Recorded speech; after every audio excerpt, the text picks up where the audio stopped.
교재 138페이지 피시면 되세요. 전산회계 1급 교재 138페이지. 자, 그 페이지 피시면 자본조정이라는 게 등장이 될 거예요. 그래서 자본조정은 저희가 6가지의 개정 과목을 공부를 할 거고요. 사실상 이 6가지 개정 과목 말고 자본조정에 들어올 수 있는 개정 과목은 더 있을 수는 있습니다. 근데 가장 대표적인 부분들만 들여다볼 거고요. 시험 목적상 반드시 갖고 가셔야 되는 개정 과목을 말씀을 드리면 지금 1번부터 시작되는 주식 할인 발행 차금. 근데 이거 수업 끝났죠, 여러분? 감자 차손, 자기 주식과 자기 주식 처분 손실, 그리고 미교부 주식 배당금 요 4가지는 반드시 숙지를 하셔야 되고요. 5번과 6번은 시험에서 잘 출제하지 않습니다. 다만 시험 출제가 등장이 됐다라고 하시게 되면 어떤 경우에 이제 요게 등장이 될 거냐면 다음 중 개정 과목 중에 자본 조정에 해당되는 거 이런 문제들이 출제가 될 때가 있어요. 그러니까 결론적으로는 개정 과목이 어느 항목에 속하는지 물어보고 싶었던 거죠. 분류를 물어보는. 그래서 그 분류를 물어보는 문제는 출제가 되지만 분기 문제로는 현재까지 한 번도 출제가 된 적은 없습니다. 그래서 우리 6가지 개정 과목 같이 진행을 해보도록 하겠습니다. 자, 주식 할인 발행 차금이라는 건 이제 들어가기 전에요. 저희는 자본 조정이라고 하는 부분에 대한 부분이 왜 만들어졌는지, 왜 쓰는지 이 부분부터 진행을 해볼게요. 저희가 앞부분에서 자본이라고 하는 부분은 항목의 분류를 5가지로 한다. 그래서 자본금이 있었고, 자본잉여금이 있었고, 지금 하고자 하는 자본 조정이 있는 거죠. 자본 조정이 있었고, 그리고 뒤에 배워야 되는 기타 포괄 손익 누계액이 있고, 그리고 이익 잉여금이 있다 이렇게 얘기하거든요. 그럼 자본금은 말 그대로 내가 주식을 발행했을 때 모이는 자리인 거죠. 그래서 법정 자본금을 의미한다라고 얘기했었고 이 자본금은 내가 발행한 주식에 그리고 곱하기 한 주당 액면가액으로 형성이 된다. 이렇게 얘기를 했었습니다. 근데 주식을 발행하는 과정, 증자를 하거나 또는 감자를 하거나 또는 자기 주식과 관련돼서 등장하는 부분 중에 무슨 부분? 자본을 증가시키는 성격들이 있더라. 누구와의 거래? 주주와의 거래에서 그 부분을 모아놓은 게 잉여금이다라고 얘기를 했었습니다. 자, 그리고 자본 조정이다라고 하는 부분. 자본 조정이라고 하는 건 자본금에도 속하지 못하고 자본 잉여금에도 속하지 못하는 부분. 그런데 누가 봐도 누구와의 거래이다? 주주와의 거래예요. 자, 주주와의 거래를 다른 말로 얘기하면 자본 거래라고 했었잖아요. 그런데 이 두 곳에 속하지 못하는 부분들이 자본 조정에 모아서 언젠가는 무엇하는 거? 0 만들기라는 부분이에요. 제가 0이라고 하는 건 일단 우리가 증가하거나 발생하는 게 있을 거라고요. 그러면 증가하거나 발생한 부분이 있었던 부분이 무엇되는 거? 없어지는 거. 그러면 증가했던 게 무엇되는 것이다? 감소되는 부분인 거죠. 그래서 최초의 발생이 있었고 그 발생 부분이 언젠가는 감소를 만나서 0이 되는 부분으로 끝나는 거. 그래서 자본 조정은 계속 끌고 다니는 게 아니고요. 언젠가는 다 0으로 만들어 버려야 되는 부분이에요. 그래서 주주와의 거래인 자본 거래에 해당이 되지만 이 부분은 뒤에 가서 반드시 무엇해라? 없애주셔라. 그래서 임시적으로 쓰는 성격들이 모여 있는 부분이에요. 그래서 그걸 자본 조정이라고 합니다. 뭐 기타 포괄 이익잉여금은 추후에 말씀을 드릴게요. 자, 그리고 이제 앞에서 얘기했었던 자본 잉여금이 갖고 있는 또 하나의 특징이 있어요. 자, 지금 제가 뭐라고 말씀을 드렸냐면 자본 조정은 언젠가는 다 0이 돼서 없어질 것이다. 그러면 이 자본 조정하고 반대편에 있는 부분이 누구였었냐면 자본 잉여금에 있는 부분이 이들하고 반대편의 성격들이 모여 있거든요. 자, 그 얘기는 뭐냐면 내가 주식을 발행했다. 그러면 증자하였다라고 얘기하거든요. 근데 증자했을 때 우리는 무슨 발행이 있었냐면 할증 발행이 있었거든요. 그럼 할증 발행 때문에 나와지는 게 주식 발행 초과금. 근데 내가 증자를 했는데 할인 발행을 했다. 그러면 주식 할인 발행 차금이 있었거든요. 근데 두 개정 과목의 성격을 보면 이 할증 발행했던 부분은 자본을 무엇하는 성격? 증가시키는 성격이에요. 근데 할인 발행에서 나오는 주식 할인 발행 차금은 자본을 감소시키는 성격이거든요. 그러면 둘은 반대 성격이라는 거죠. 그러면 이 둘을 장부에 그대로 두느냐? 아니거든요. 없앨 거예요. 그래서 없애야 될 거고요. 그리고 이제 그 다음에 또 뭐가 있을 거냐면 우리는 증자가 아니라 감자하였다라고 얘기를 합니다. 감자. 자, 그럼 감자는 내가 자본금이 감소된다는 것 때문에 감자라고 했잖아요. 근데 이 감자 같은 경우도 내가 유상 감자를 했다라고 하면 내가 돈을 내보낸 거죠. 근데 내보내는 돈이 액면 금액보다 무엇하더라? 작더라. 그러면 나는 뭐가 생긴다? 감자와 관련된 차익이 생긴다. 그럼 감자 차익은 사실상 자본을 증가시키는 성격을 갖고 있었고요. 그리고 이제 지금 배워야 되는 감자 차손이라는 건 액면가 5,000원짜리 자본금을 감소시키기 위해서 내가 주주한테 6,500원을 줬다. 이런 의미거든요. 그러면 회사는 더 많은 돈을 지불하고 우리 자본금을 줄여줬기 때문에 회사 입장에서는 손해예요. 그러니까 이 감자 차손은 자본을 감소시키는 영향을 줍니다. 그러면 감자 차익과 감자 차손도 사실상 반대 성격인 거죠. 자, 그리고 우리는 이제 뭐가 있더라? 시중에 나가 있는 회사의 주식을 회사가 사는 거죠. 그래서 자기 주식을 샀다라고 얘기합니다. 근데 자기 주식을 다시 시장에 유통을 시키면 재발행했다고 표현할 거고요. 그러면 그 부분이 내가 주고 샀던 주식을 다시 시장에 내놓으면 돈을 받고 파는 거거든요. 그럼 이익인지 손실인지 얘기가 등장이 되겠죠. 그래서 내용을 따져보니 얘는 시장에 다시 처분해서 이익을 보았더라. 그러면 자본, 잉여금에 속하고 자본을 증가시키는 성격을 갖고 있죠. 여기까지는 수업이 끝난 거예요. 자, 그리고 나서 내가 가지고 있었던 자기 주식을 시장에 내놓았는데 사고자 하는 사람이 별로 없더라. 그러면 주가는 떨어질 수밖에 없겠죠. 그래서 자기 주식을 처분했는데 나는 무엇이 손실이 발생했다라고 얘기할 수도 있습니다. 그러면 자본을 무엇하는? 감소시키는. 그러면 지금 써드린 이 부분은 모두 다 무엇이다? 반대의 성격이다. 그러면 나는 재무상태표를 열었을 때 자본 잉여금에 할증과 관련된 개정 과목이 있고 나는 자본 조정에 할인과 관련된 개정 과목이 동시에 기록이 돼도 되느냐, 동시 기록이 가능하냐 이 얘기거든요. 자, 이 동시 기록은 안 된다, 여러분. 동시 기록은 불가입니다. 요게 이제 저희 뒤에 가면 팁박스에 나와 있는 부분이거든요. 그리고 저희가 사전에 다음 중 자본 잉여금의 합계를 내시오라고 하는 예제를 풀었었고요. 그리고 거기에 뭐라고 했었냐면 각각의 개정 과목들은 독립적이라고 생각한다라고 했어요. 그러니까 섞지 말아라. 다 각계전투해달라. 이렇게 얘기했거든요. 왜냐면 제가 동시 기록이 불가하다는 얘기는 내가 할증 발행으로 인하여 주식 발행 초과금이 있으면 이번에 할인 발행이 진행됐다라고 하면 주식 할인 발행 차금을 먼저 기입하는 게 아니라 할증 발행 차금은 우선 상계해야 돼요. 그리고도 할인 상태이다 라고 하면 그때 할인 발행 차금을 기록하는 거예요. 또는 자본 조정에 감자 차손이 있었다. 근데 이번에 감자를 했는데 우리 이번에는 감자 차익이 발생했다. 그럼 감자 차익을 기록하는 게 아니라 감자 차손을 무엇하시고 우선 상계하고 그리고도 금액이 남으면 감자 차익으로 기록하는 게 원칙입니다.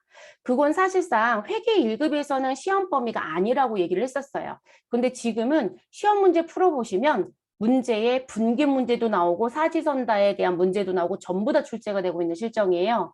그래서 회계 1급에서 우선상계 관점을 물어보지 않겠다라는 건 이제 다 없어진 거라고 보셔야 될 것 같아요. 그래서 이 부분은 회계와 세무의 급수는 동일하다라고 보시는 게 맞을 것 같고요. 그리고 이제 다만 빈도를 조금 더 낼 거냐, 빈도를 조금 더 덜 낼 거냐, 그러니까 빈도의 차이밖에 없는 것 같습니다.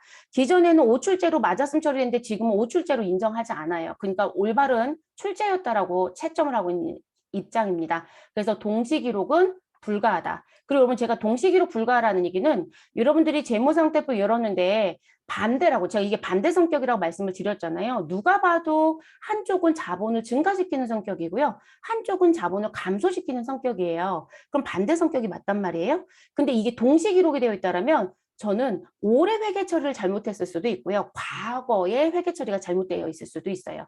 결론적으로는 지금 잘못 돌아가고 있다는 거죠. 그래서 두 개의 계정 중에 하나만 장부에 보여지는 게 정상적인 부분입니다. 그게 동시 기록 불가. 그래서 두 개의 계정은 무엇한다? 만나면 우선 상계한다. 라는 게 원칙이고요. 그리고 우선 상계한 다음에 무슨 부분? 우린 한쪽에 성격이 남겠죠, 여러분. 그래서 잔액만 우리 무엇한다? 장부에 계상이 되는 게 원칙입니다. 장부의 계상. 자, 요게 원칙이라는 거. 자, 그런데 자본 조정 의미 설명하면서 왜 이 얘기를 하느냐? 여러분, 자본 조정은 언젠가는 모두 다 0이 된다고 했잖아요. 그러면 자본 잉여금이 있는 상태에서 자본 조정의 성격이 발생이 됐다라고 하면 우선 상계하고 그리고도 잔액이 있을 때만 들어온다는 얘기예요. 근데 우리 우선 상계하고 자본 조정의 성격이 필요하지 않다라면 잔액이 없다라는 얘기죠. 그러면 장부에 계상하지 않습니다. 그래서 우선 상계하고 잔액이 남겨져 있으면 자본 조정으로 일단은 갑니다. 그리고 나서 무엇한다? 뒤에 가서 이들 다시 또 0으로 만들어야 돼요. 그래서 자본 조정은 언젠가는 모두 다 무엇 되는 0이 되는 소멸되는 성격을 갖고 있는 게 특징이에요. 그래서 근데 그게 무조건 나오는 게 아니라 이 우선상계 얘기가 먼저 전제예요. 그리고 나서 잔액은 장부에 계상됐다가 추후에 무엇 된다? 소멸된다. 이렇게 가는 부분이어서 말씀을 드렸습니다. 자, 그러면 저희 교재에 써 있는 것 좀 볼게요. 자본 조정은 당의 항목의 성격으로 보면 무슨 거래에 해당이 된다? 누가 봐도 자본 거래에 해당이 된다. 자, 그런데 최종 납입된 자본으로 볼 수 없거나 결론적으로 보면 이 얘기는 뭘까요? 아, 자본금에 들어가지 못해. 이 얘기인 거죠. 그리고 자본의 가감 성격으로 자본금이나 자본 잉여금으로 분류할 수 없는 항목이 모이는 게 자본 조정이다. 그리고 이 자본 조정은 자본의 무슨 성격을 가지고 있다? 마이너스 성격. 그래서 차감 성격. 그래서 자본 조정이 재무상태표를 열었는데 가로치고 금액이 써 있거나 또는 마이너스 표시가 되어 있다라면 아, 자본을 감소시키는 성격이구나 라는 부분. 그런데 마이너스 시키는 차감 성격만 있는 게 아니고요. 우리는 플러스 시키는 가산 성격도 있습니다. 그래서 차감하거나 가산되어야 되는 항목들이 모여 있다. 근데 이들은 일정한 기간이 또는 시간이 지나면 우리 무엇 되는 소멸되는 제가 언젠가는 다 0이 될 거라겠죠, 여러분. 네, 그런 특징을 가지고 있는 게 자본 조정이다. 그래서 이들은 뭐라고 얘기한다? 임시 개정에 대한 부분으로 생각하면 된다. 라고 얘기합니다. 자, 그리고 자본 조정은 장부의 계상이 될 때 반드시 고려할 부분이 뭐냐면 자기 주식은 절대로 통합 표시할 수 없어요, 여러분. 그래서 자본 조정 중에 자기 주식은 반드시 별도로 보여야 합니다. 우리 앞에서 왜 자본 잉여금 얘기했을 때 누구는 단독으로 보여야 되고 기타 자본 잉여금으로 나머지는 묶을 수 있다 이런 얘기 했었잖아요. 네, 그런 것처럼 자본 조정도 그런 특징이 있습니다. 그래서 자기 주식은 반드시 별도로 표시해라. 자, 그리고 우리 사지선다 문제 풀다 보면 또 뭘 물어볼 것이다. 다음 중 성격이 다른 하나. 근데 자본 잉여금이 아니고 모두 다 자본 조정이었다. 그럼 뭘 물어보는 것이다? 차감하는 성격과 가산하는 성격을 구분하는 문제이다. 라고 말씀을 드렸습니다. 그러면 자본의 차감할 항목은 마이너스 성격을 갖고 있는 부분은 주식을 할인 발행했을 때 나오는 주식 할인 발행 차금. 내가 주식을 감자했는데 손해를 보았다. 감자 차손. 그리고 시중에 돌아다니고 있는 주식을 회사가 직접 샀다. 그거를 자기 주식이라고 한다고 했었죠, 여러분.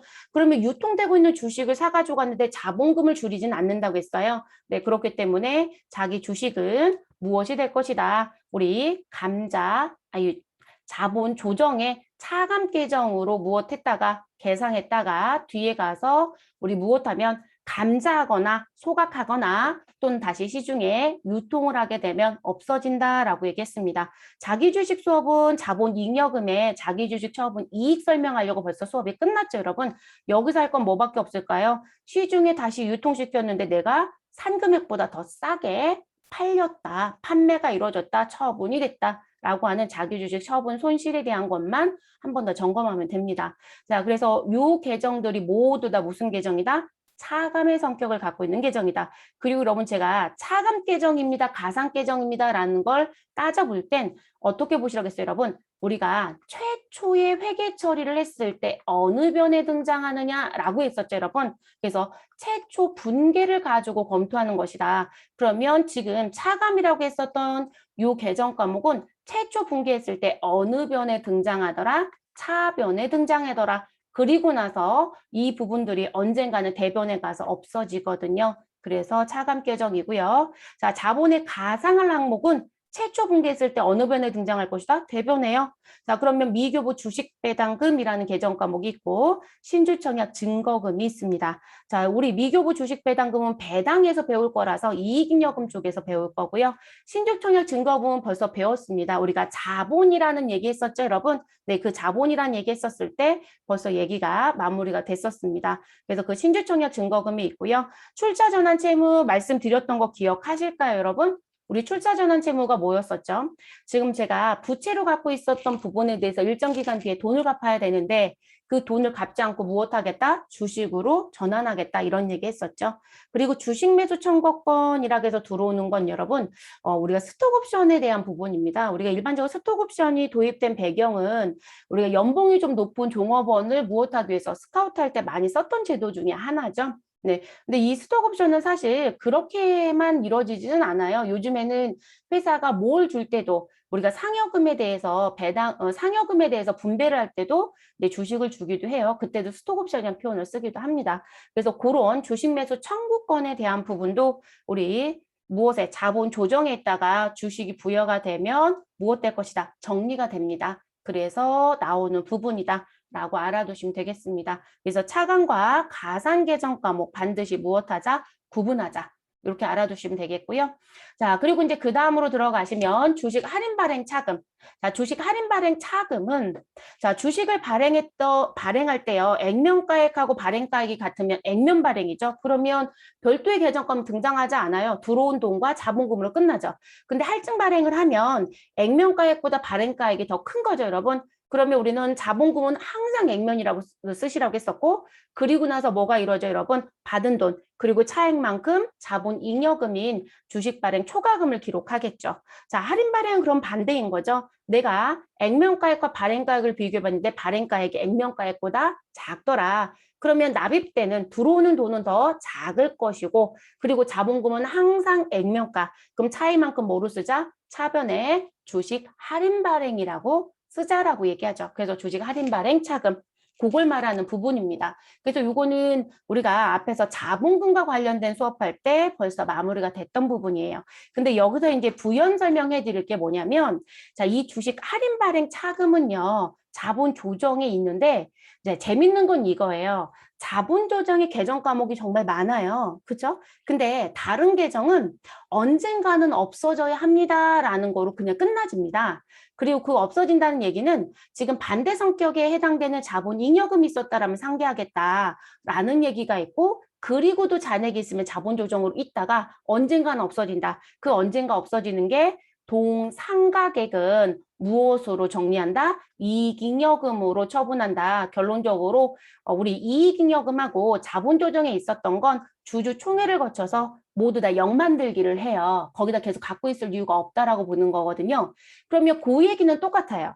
그런데 주식 할인 발행 차금은 기간이 명기가 되어 있어요. 그래서 뭐라고 하냐면 주식을 발행한 연도가 있을 것이다. 그 발행한 연도로부터 몇 년 이내에 3년 이내에 그리고 재밌는 건 매기 무슨 삼각한다? 균등삼각한다 라고 얘기합니다. 그러면 여러분 제가 주식 할인 발행 차금이 발생한 게 300이었다. 그러면 금년도부터 우리 나누기 3을 합니다. 그러면 100이 되는 거죠, 여러분. 그러면 이 100의 상각을 무엇해라? 3년에 걸쳐서 끝내버려라. 이 얘기예요. 그러니까 매기 균등삼각이라고 했잖아요. 근데 기간은 3년 줬으니까 주식 할인 발행 차금을 나누기 3하면 나는 매년 100, 100, 100 해서 상각을 해야 된다는 거죠. 그래서 얘는 기간이 명기되어 있다는 게 특징이에요, 여러분. 그래서 발행한 연도로부터 3년 이내 기간의 매기 균등액을 상각. 그리고 그 상각이라고 하는 부분은 내가 가지고 있었던 잉여금하고 정리시키는 부분. 그러면 여러분 주식 할인 발행 차금은 처음에 발생했을 때 어느 변에 있다? 차변에 있었잖아요. 그러면 여러분 우리 상각한다는 건 없애는 거죠. 그럼 반대편을 보내야 되니까 차변에 있었던 게 어느 변에 가서 대변에 가서 무엇이 된다? 상각이 되는 거예요.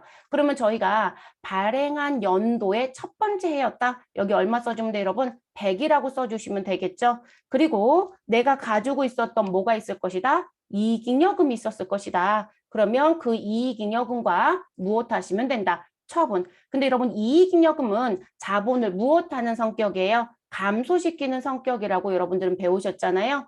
그럼 감소시키는 성격, 아니, 증가시키는 성격이라고 배우셨죠. 잉여금은 증가시키는 성격. 그러면 자본의 증가는 최초 발생이 어느 변에 있을까요? 대변. 그러면 그 대변에 있었던 거 차변으로 보내서 같이 정리가 되는 거예요. 그래서 차변에 2월 이익, 잉여금이 들어옵니다. 이론상으로는 여기를 뭐라고 얘기할 수도 있을까요, 여러분? 미처분, 이익, 잉여금이라고 얘기할 수도 있습니다. 그러니까 여러분 이론은 이게 맞는 거예요. 그쵸? 근데 우리가 쓰는 프로그램은 어떻게 되어 있다? 2월 이익 잉여금으로 세팅값이 들어가져 있다. 그래서 우리가 프로그램을 쓸 때는 2월 이익 잉여금을 쓰는 게 맞다라고 표현해 드렸었죠. 그래서 이렇게 진행이 되어집니다. 제 생각엔 이런 문제 내면 난리 날 것 같아요. 왜냐면 이런 얘기는 물어보는데 분계를 내고 있지 않아요. 그러니까 이게 분계를 내면 과연 회계 처리는 할까? 라는 생각이 들기는 해요. 네, 대체적으로 글로 배우고 분계를 보여드리지 않으면 분계가 자꾸 없는 줄 아세요. 우리가 글로 배우는 건 모두 다 분계를 하셔야 되는 거예요. 그러지 않고는 서식에 들어갈 수도 없는 거고요. 그리고 내가 임의적으로 정리할 수는 없어요. 그래서 분계를 동반해서 서식에 기록되는 거 이렇게 알아두시는 게 맞습니다. 자, 그 다음으로 또 넘어가 볼게요. 감자 차손. 자, 우리가 감자라고 하는 의미가 뭐였었죠, 여러분? 우리가 지금 발행되어 있는 주식을 무엇하겠다? 소각하겠다. 근데 그 감자하는 방법은 몇 가지가 있다? 두 가지가 있다. 내가 돈을 주고 소각하는 걸 유상이라고 했었죠. 근데 그렇지 않고도 무엇할 수 있다? 소각할 수는 있다. 그걸 무상이라고 했었죠, 여러분. 그래서 유상과 무상의 차이점은 돈이 동반되느냐, 동반되지 않느냐라는 부분이었습니다. 자, 그러면 기업이 주주에게 감자 대가를 무엇하고요? 지불을 하고 자본금을 무엇하겠다? 감소시키겠다. 그래서 감자라고 얘기했고요. 그러면 이 감소시킬 때 무슨 금액과 액면 금액입니다. 우리 지금 여러분 소각한다고 얘기를 했어요. 소각은 시중에 발행돼서 돌아다니고 있는 주식을 무엇하겠다? 태워서 없애겠다예요. 그러면 주식을 소각하겠다라고 했으니까 없어지려면 자본금을 무엇해야 된다? 감소시켜야 되는 거죠. 그리고 내가 돈을 더 많이 줬는지 적게 줬는지를 보셔야 되겠죠. 그래서 나오는 부분. 그러면 지금 여기서는 내가 액면가라고 하는 자본금은 여러분 항상 액면이라고 했어요. 그러면 액면으로 기록되어 있는 자본금에 대한 대가를 줄 건데 대가가 더 많이 나갔다라면 회사 입장에서는 손해예요. 적게 나갔다라면 회사 입장에서는 이익이고요. 됐을까요, 여러분? 그걸 이제 따져보셔야 되겠죠. 그래서 나오는 부분. 그리고 실제 앞에서 우리가 감자 차익은 배웠어요, 여러분. 자본 잉여금에서. 근데 제가 뭐라고 말씀드렸냐면 감자 차익은 현실적으로 있다. 근데 감자 차손은 현실적으로 만나기는 어렵다. 그런데도 불구하고 시험은 낼 것이다라고 말씀드렸죠.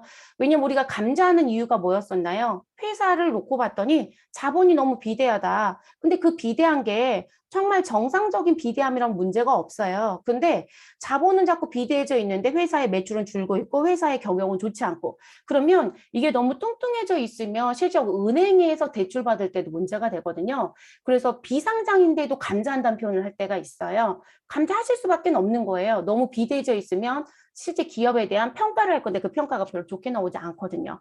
그러면 그것 때문에 감자가 이루어질 수도 있고 또는 회사는 무슨 뭐 주주들하고 얘기하는데 지금 결손금도 채워 넣어야 되고 여러 가지 문제가 있어서 주주를 통해서 감자를 진행할 수도 있겠죠. 그리고 우리가 실제 요즘에 이제 주식 투자하는 분들 많잖아요. 그러면 감자가 이루어진 회사들은 한 번쯤은 생각해 보라고 그래서 얘기하는 거거든요. 그리고 추가 출자가 지속적으로 있다? 그것도 한 번쯤은 고민해 보시라고 얘기하는 거고 이유가 있을 거예요. 출자가 계속 있는 게 또 좋은 건 아니에요. 이유를 따져봐야 되니까.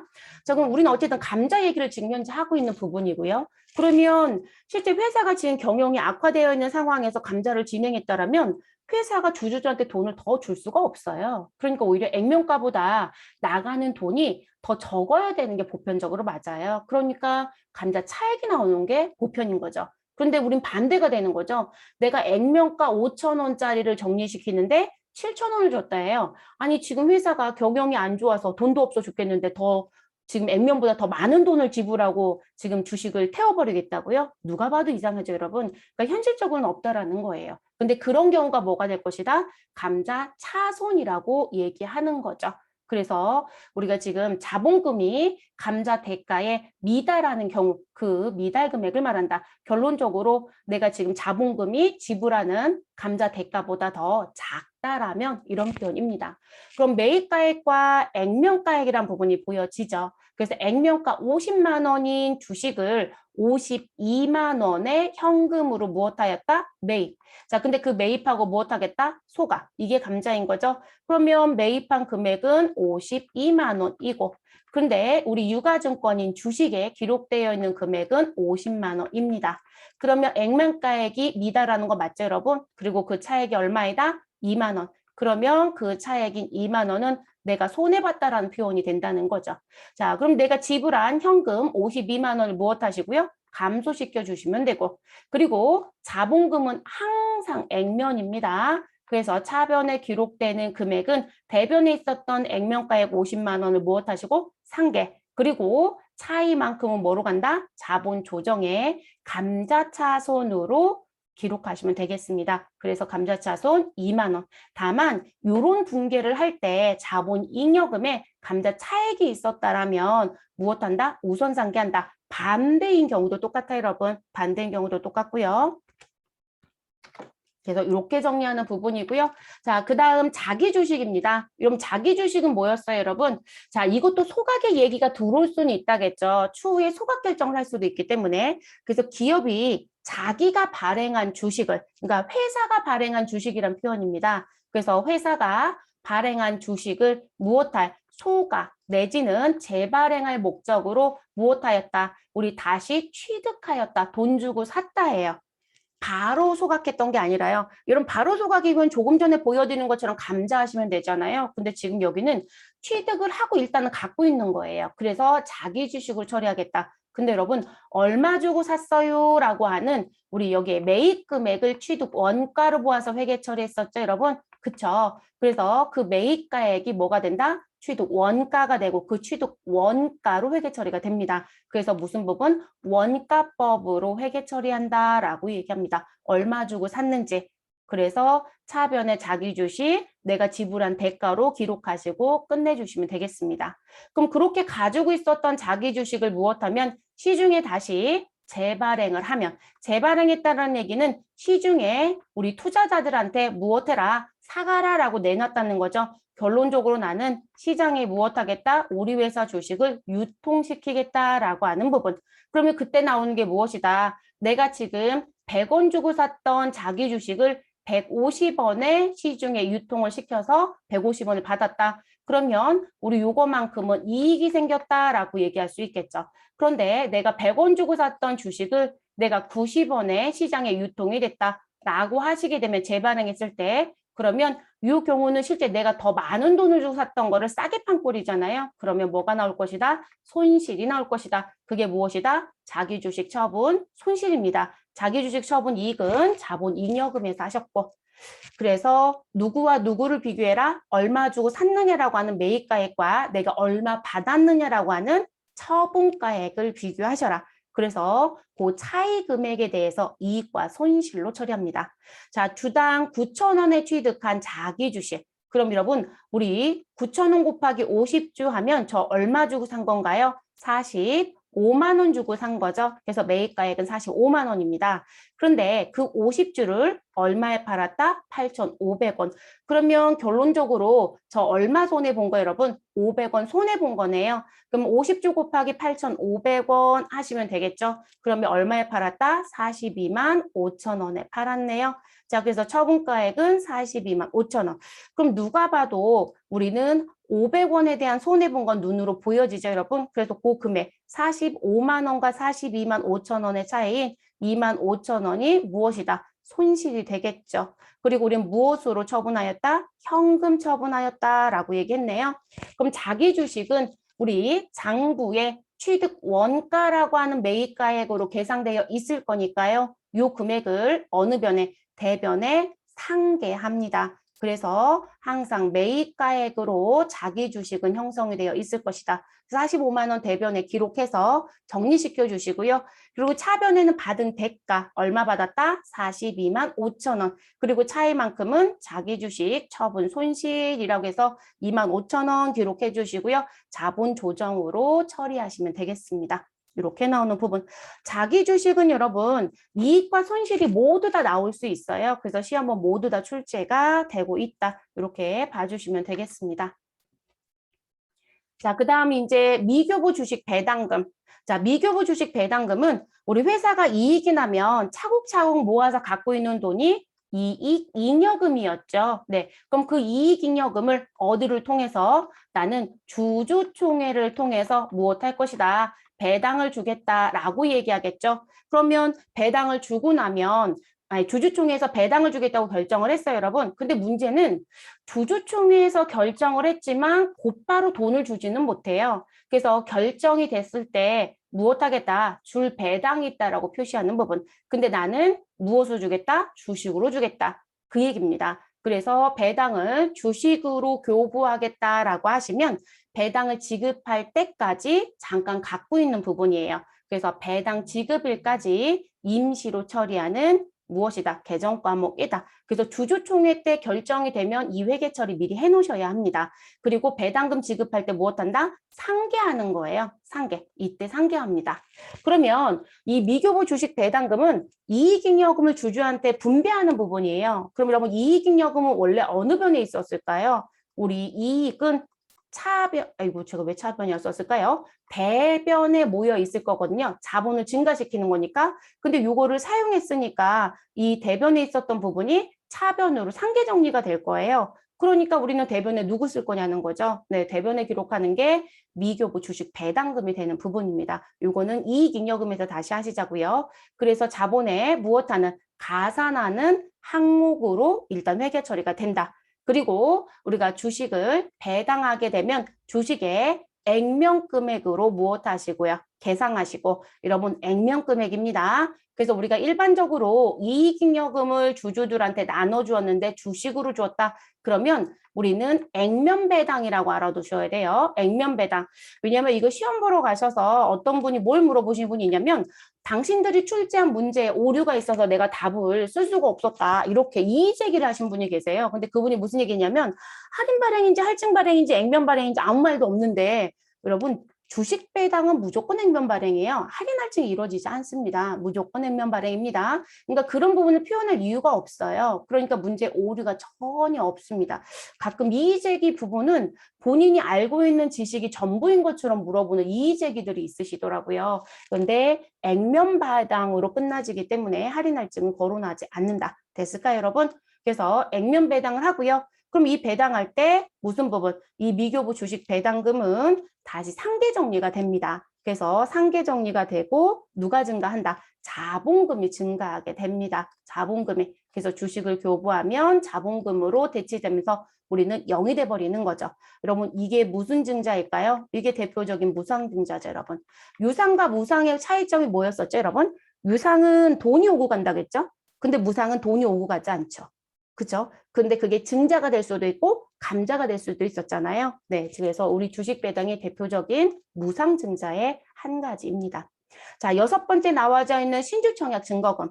여러분 신주청약 증거금이라고 하는 부분은 우리 앞에서 회사를 설립할 때 설립하는 방법이 두 가지가 있었다. 그죠? 발기 설립이라는 게 있었고 모집 설립이라는 게 있었다. 근데 이 모집 설립의 의미가 뭐였어요, 여러분? 나는 누구를 모으겠다? 주주를 모집하겠다. 그래서 광고를 낼 것이다. 이런 얘기 했었죠.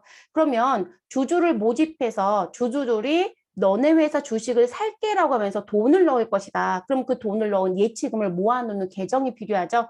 왜냐면 돈을 넣었다고 해서 주식을 주진 않아요. 그래서 그 돈이 들어오면 차변에 별도의 계좌를 하나 터서 갖고 있어라. 그래서 별단 예금이라는 처리를 할 것이다. 라고 말씀드렸고 상대편 대변에는 누가 들어온다? 신주청약 증거금이 들어온다. 그리고 추후에 이 모집의 기간이 끝나고 나면 주주들한테 주식을 교부하면서 마무리가 된다고 했었죠, 여러분. 그러면 대변에 갖고 있었던 주식 과 관련된 신주청약 증거금이 차변에 와서 상계가 되고 대변에 자본금이 계상이 될 거다라고 했었습니다. 그때 처리하는 게 신주청약 증거금. 그러니까 여러분 이 부분도 언젠가는 0이 돼서 없어지는 거죠. 자, 출자 전환 채무. 자, 이 부분은 내가 갚아야 될 빚이 있다. 그걸 부채라고 했었죠, 여러분. 근데 그 부채를 무엇으로? 자본으로 출자 전환하겠다예요. 그러니까 부채가 있으면 내가 갚아야 되는 일자의 돈을 갚아야 되는 게 원칙이잖아요. 근데 돈을 내보내지 않고 주식으로 교부하겠다는 얘기겠죠. 당연히 합의가 된 바가 있어야 됩니다. 그래서 그때 나오는 게 출자 전환 채무이다라고 알아두시면 되겠습니다. 그럼 결론적으로 이 부분도 어떻게 될까요, 여러분? 지금 부채 부분이 없어지고 출자 전환 채무로 대체가 됐다가 주식이 교부가 되면 차변에 와서 없어지고요. 대변에 자본금이 증가되는 거예요. 논의가 끝나서 결정이 되고 그리고 바로 주식을 주지 않아요. 그러면 그 논의가 끝난 시점에 출자 전환 채무가 생기는 거죠. 그래서 부채가 차변에 와서 없어지고 대변에 출자 전환 채무가 생겼다가 그리고 주식이 교부가 되면 차변에 와서 상계 정리가 되고 대변에 다시 자본금이 계상이 되는 원리라고 보시면 되겠습니다. 그래서 이렇게 움직이는 부분. 그래서 6번과 7번은 자본 조정에 속하고 가산 계정 과목이다. 라는 건 꼭 숙지해 주시고요. 5번은 추후에 수업을 할 거니까 크게 신경 쓰지는 않으셔도 되는 부분입니다. 자, 그 다음으로 이제 넘어가 볼게요, 여러분. 우리 교재 가시면 뭐가 나와져 있다? 팁박스가 나와져 있을 거예요. 그 팁박스 얘기를 좀 할게요. 자, 첫 번째 내용에 보시면 우리 주식 할인 발행 차금 잔액이 있는 경우 주식 발행 초과금이 발생하면 주식 할인 발행 차금 잔액을 무엇해라? 먼저 상계해라. 그리고 잔액을 주식 발행 초과금으로 처리한다.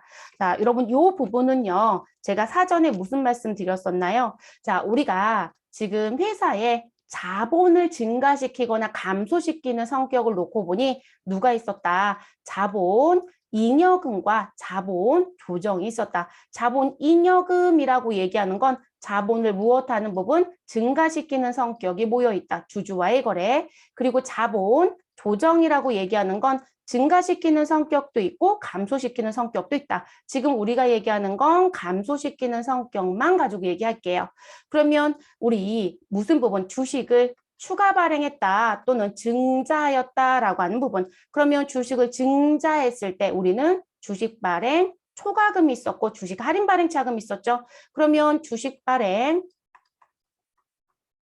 초과금은 자본 잉여금에 속하는 부분에 우리 자본을 증가시키는 성격. 그런데 우리 증자를 했는데 액면 금액보다 낮은 금액으로 적은 금액으로 발행이 되기도 하죠. 그러면 우리는 주식을 무슨 발행했다? 할인 발행했다. 그래서 주식 할인 발행 차금이 나왔죠. 자, 두 개의 성격은 여러분 하나는 자본을 증가시키지만 하나는 자본을 감소시키는 성격이다. 그래서 상반되는 성격을 갖고 있다. 이렇게 얘기했고요. 그리고 우리 무엇을 자본금을 소각하였다. 그럼 감자가 있을 수 있다라고 했었죠, 여러분.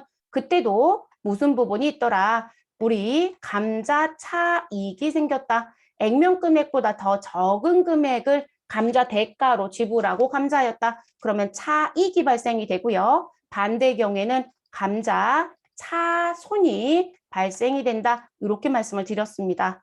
그리고 시중에 돌아다니고 있는 회사의 주식을 무엇하였다? 우리 사서 가지고 있었다. 그거를 자기 주식이라고 얘기했었죠. 근데 이 자기 주식을 시장에 다시 유통을 하면 재발행을 하면 내가 샀던 금액보다 더 많은 돈을 받고 유통을 시켰다. 그럼 뭐가 나오고요? 자기 주식 처분 이익이 나온다. 이렇게 얘기를 하죠. 반대이면 나는 자기 주식을 무엇해서 처분해서 손실이 발생이 됐다. 이렇게 얘기를 했었습니다. 그러면 지금 써드린 요 계정 과목 6개. 자, 한쪽은 자본 잉여금에 한쪽은 자본 조정에 속하는 계정이에요. 근데 두 개의 계정은 반대 성격을 가지고 있더라는 거죠. 그래서 뭐라고 얘기한다? 우리가 재무상태표를 열었을 때 이 두 계정 과목이 동시에 보여져서는 안 된다. 잔액만 남게끔 처리를 했어야 된다. 라는 부분이 있다는 거죠. 그걸 무슨 부분? 지금 어떤 상황이 우선이라고 얘기하진 않아요. 자본 잉여금이 있는 상태에서 자본 조정의 성격이 생길 수도 있고요. 자본 조정이 있는 상태에서 자본 잉여금의 성격이 생길 수도 있어요. 그러면 두 개의 계정이 반대되는 게 만났다라면 우린 반드시 무엇 하셔라? 반대 성격에 대한 부분이 장부에 계상이 되어 있으면 우선상계를 해라. 이 얘기를 아까 미리 해드린 거예요. 그래서 우선상계. 그리고 우선상계를 하고 나서 우리는 지금 잔액이 남겨질 것이다. 그러면 그 잔액만 장부에 무엇하면 된다? 계상하면 된다. 이렇게 말씀을 드렸습니다. 그게 요 얘기예요, 여러분. 그래서 이거는 사지선다에서도 출제를 하고 있고요. 그리고 분계 문제로도 출제를 합니다. FAT 같은 경우는 FAT 급수에서는 자본적 분계 문제를 내지는 않습니다. 그런데 이론에서는 물어봅니다. 이런 얘기들을. 그래서 이제 정리를 해주시면 되고요. 자, 그럼 첫 번째 얘기를 지금 벌써 말씀을 드렸어요. 내가 주식 할인 발행 차감이 있는 경우에 여러분, 그럼 나는 지금 주식 할인 발행 차감이 있다는 얘기는 나는 장부를 열어보니까 자본 조정이 있었네. 그런데 무엇이? 나 이번에 증자를 했어. 근데 그 증자가 무엇이었다? 할증 발행이었네. 라고 얘기하는 거죠. 그러면 할증 발행하면 주식 발행 초과금이 나오잖아요. 그러면 주식 발행 초과금을 그냥 쓰면 되느냐? 그게 아니라 지금 장부에 자본 조정이 있으니 그 자본 조정에 해당되는 주식 할인 발행 차금 잔액을 무엇해라? 우선 상계해라. 먼저 상계를 하고 그리고도 주식 발행 초과금이 남는다라면 할증의 금액이 남는다라면 그 잔액을 주식 발행 초과금으로 처리해라. 이런 얘기예요. 만약에 이럴 수도 있어요. 주식 할인 발행 차금이 100이고요. 할증과 관련돼 나오는 주식 발행 초과금이 70이면 70만큼 상계하고요. 주식 할인 발행 차금이 그냥 30이 남겨지는 거예요. 그럴 수도 있습니다. 근데 그렇지 않고 근데 지금 나온 지문은 주식 할인 발행 차금은 100인데 주식 발행 초과금은 150이었다. 그럼 여러분 50이 남잖아요. 그럼 50만 무엇하여라? 주식 발행 초과금으로 처리해라. 이렇게 얘기하는 거죠. 그래서 우리 두 개를 정리시키고 잔액만 항상 남아야 된다는 게 원칙입니다. 그럼 지금 아래쪽에 써드린 부분, 자, 우리가 할증 발행했다라고 지금 써드렸고요. 그 할증 발행 가지고 이제 내용을 봤더니 액면가액은 5,000원이고 발행가액은 8,000원입니다. 그럼 누가 봐도 우리는 3,000원만큼 무슨 부분? 할증 발행이 되죠. 그러면 저희는 이 3,000원이 뒤에 상황이 없다라면 여기까지 딱 끊으면 무엇으로 쓰자? 우리는 주식 발행 초과금이 있다라고 얘기하겠죠. 그런데 장부에 가서 보니 뭐가 있더라? 주식 할인 발행 차금이 있더라. 그럼 여러분 우리는 주식 발행 초과금 3,000원을 기록하는 게 아니라 장부에 있는 주식 할인 발행 차금을 무엇해야 된다? 이 부분을 우선 상계해야 된다는 거죠. 그럼 여러분 주식 할인 발행 차금은 최초 등장한 계정의 자리가 어디였죠, 여러분? 차변인가요? 대변인가요? 이 계정은 차변의 자본 조정으로 자본을 깎아먹는 계정이었죠. 그럼 상계해야 되면 어느 변에 쓰셔야 돼요? 대변으로 보내서 없애주셔야 되겠죠. 그래서 나는 현금 8,000원을 받았다. 보통 예금으로 8,000원을 받았다. 그리고 자본금은 항상 무엇으로 쓴다? 액면으로 기록한다. 그래서 액면가액 5,000원을 기록하시고요. 주식 할인 발행 차금 차변에 있었던 부분을 대변으로 보내서 무엇한다? 상계한다. 그리고 여러분 잔액 얼마 남아요? 3,000원에서 1,000원 빼시면 2,000원 남죠? 그래서 잔액만 무엇으로 써주시면 된다. 주식 발행 초과금 2,000원. 만약에 이렇게 우선상계 부분을 안 하시고요. 그냥 아까 제가 주식 발행 초과금 3,000원이에요 라는 회계 처리하시잖아요. 그렇게 회계 처리를 오류를 법하고 정리시킨 회사들은 우리가 12월 31일 결산이 끝나고 재무상태표를 열었을 때 자본 잉여금의 주식 발행 초과금 3,000원, 주식 할인 발행 차금 자본 조정에 1,000원 이렇게 계산이 되어 있어요. 자본의 총계는 동일해요, 여러분. 왜냐하면 주식 할인 발행 차금은 자본을 깎아먹는 거죠. 그러면 자본 총계에서 마이너스 1,000원이 이루어지고 플러스 3,000원이 가니까 결론적으로 3,000원과 마이너스 1,000원이 만나면 2,000원만 증가시키는 거니까 자본 총계는 변함이 없지만 우리가 회계 처리는 잘못됐다는 얘기가 되는 거죠. 그래서 조정과 우리 자본 조정과 자본 잉여금에 반대되는 계정 과목 제가 아까 반대 이렇게 써드렸잖아요. 그 계정이 두 개가 동시에 기록이 되는 일은 없어야 돼요. 그것도 검토해 보셔야 되는 부분. 그래서 시험 문제를 내는 부분입니다. 그래서 알아두셔야 되는 부분이고요. 요게 세무급수에 가면 요 문제를 자주 내요, 여러분. 그리고 세무 1급은 이제 네가 알아서 장부도 다 조회하고 네가 알아서 해야 되지 라고 해서 무슨 부분? 지금 시험지에 딱 여기까지 내는 거죠. 그리고 요게 장부에 있는지 없는지 거론을 안 해요.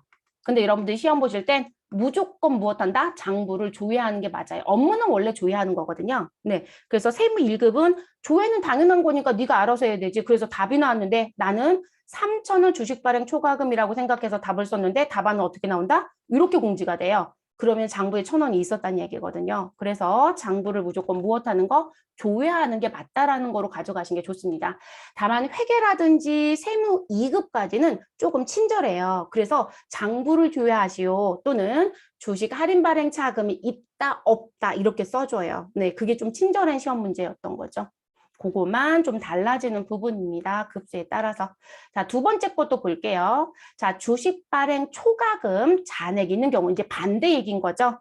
그러면 나는 지금 주식 발행 초과금 잔액이 있다라고 했으니까 내가 장부를 열어보니 장부에 자본 잉여금이 있었다.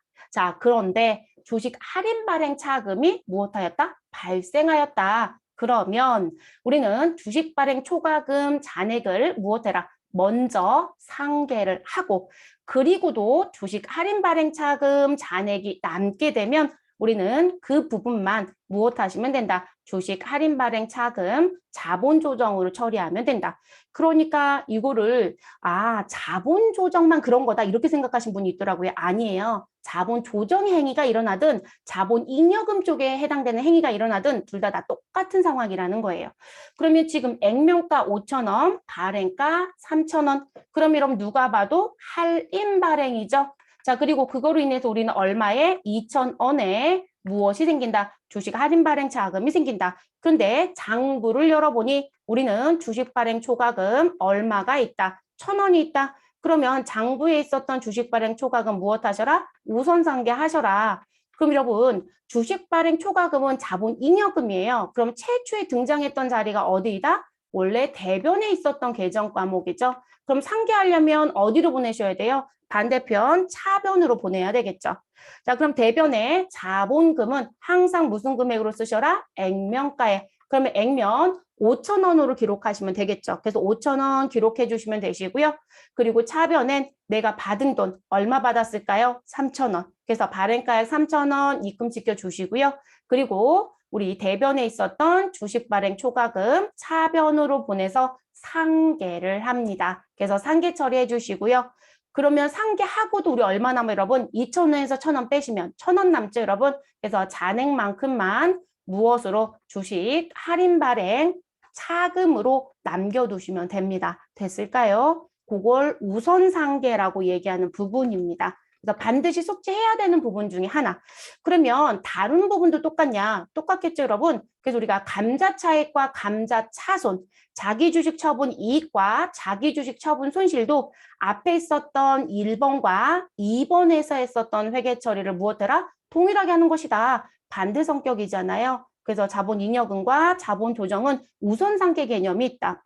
그럼 지금 뒤어지는 부분 보시면 자, 주식을 감자했어요. 액면가 5,000원이고요. 매입가 3,000원입니다. 그럼 여러분 지금 우리가 액면가 5,000원짜리를 감자하면서 지불한 대가는 3,000원이면 우리는 감자 차익이 생겨요. 감자 차손이 생겨요. 여러분 내 돈이 적게 나가면 이익이고 더 나가면 손실이라겠어요. 그러니까 이익이라고 보시면 되겠죠. 그래서 감자 차익 얼마가 발생했다. 2,000원이 발생했다. 그런데 나는 장부에 가서 보니 재무상태표에 감자차손 얼마? 1,000원이 있더라. 그러면 감자차액이 발생이 되는 시점에 장부에 감자차손이 있으면 우리는 무엇한다? 우선 상계한다라고 말씀을 드렸죠.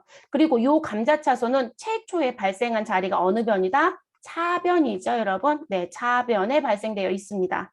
자, 일단 내가 소각해야 되는 자본금은 항상 발생할 때도 어느 변에 대변에 액면으로 쓰고요. 소각할 때도 어느 변에 차변에 액면으로 씁니다. 그래서 액면가액 5,000원 감소시켜 주시고 그리고 내가 지불한 돈은 3,000원을 기록합니다. 그리고 감자차손 우리 차변에 있었던 부분 대변으로 상계 정리. 그래서 상계되는 금액 1,000원 기록하시고요. 그리고 나머지 잔액 감자차익 1,000원 처리해 주시면 됩니다. 그래서 이렇게 정리를 해주시라는 거 됐을까요? 그래서 이 부분도 꼭 알아두셔야 되는 부분 중에 한 가지입니다. 자, 그럼 이제 자기 주식도 잠깐 볼게요. 자기 주식. 자, 자기 주식 처분과 관련된 예시를 드렸어요. 자, 처분 금액은 5,000원이고요. 제가 돈을 주고 산 금액은 3,000원입니다. 그러면 두 금액의 차이를 놓고 보면 내가 지금 자기 주식을 매입할 때 들어갔던 돈보다 처분의 금액이 더 크니까 자기 주식을 무엇하여 처분하여 나는 이익이 생겼다라고 얘기할 수 있죠. 그리고 금액은 얼마이다? 2,000원. 자, 그런데 장부에 가서 보니 우리는 자기 주식 처분 손실이 어디에 자본 조정에 1,000원이 계상되어 있죠. 그러면 여러분 이제 우리가 자기 주식 처분 손실 있는 상태에서 또 처분 손실이 나왔다. 그럼 처분 손실 그냥 처리하시면 돼요. 반대 성격일 때만 우선 상계라는 거예요. 그러면 누가 봐도 이익과 손실은 반대 성격이니까 우리 무엇 해야 된다? 상계 처리하세요라는 부분을 신경 쓰셔야 된다는 거죠. 그럼 자기 주식 처분 손실은 자본 조정이죠, 여러분. 그래서 최초에 등장한 자리가 어디다? 차변에 떡 버티고 있었겠죠. 그러면 지금 나는 처분해서 돈 얼마 받고요? 5,000원. 근데 얼마 주고 샀던 부분? 우리 취득 원가 또는 매입가액은 3,000원 주고 샀던 자기 주식을 우리 정리합니다. 그리고 우선 상계하시라고 했던 자기 주식 처분, 손실, 차변에 있었던 거 대변으로 상계시켜 주시고요. 그리고도 처분이익 얼마가 남는다? 우리 1,000원이 남죠. 그러면 잔액을 정리시켜 주시면 되겠죠. 그래서 요 회계 처리가 끝나고 우리가 재무상태표에 들어가시면 자기 주식 처분 손실 차변에 있었던 게 대변에 가서 없어지니까 0이 돼버려요. 그리고 자기 주식 처분 이익만 자본 잉여금에 1,000원이 계상이 돼요. 결산이 끝나고 나서 재무상태표가 뽑힌다 그러면 자기 주식 처분 손실은 아예 보이지 않죠. 상계돼서 없어졌으니까 자기 주식 처분 이익 1,000원만 남는 거죠.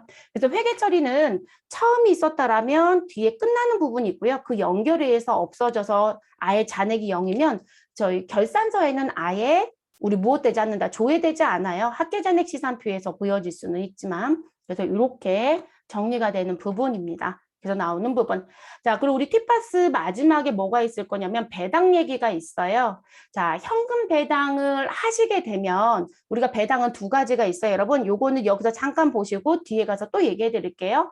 자, 우리가 배당은 두 가지 배당이 있습니다. 금전으로 주는 현금 배당, 그리고 주식으로 주는 주식 배당이 있어요. 근데 현금 배당 같은 경우는 반드시 지급할 때 무엇 하셔야 된다? 원천 징수가 이루어져야 되는 부분이 있습니다. 그래서 개인 주주에게 현금 배당액을 지급을 하게 되면 그 배당 소득으로 반드시 무엇 하시라? 원천 징수하셔라.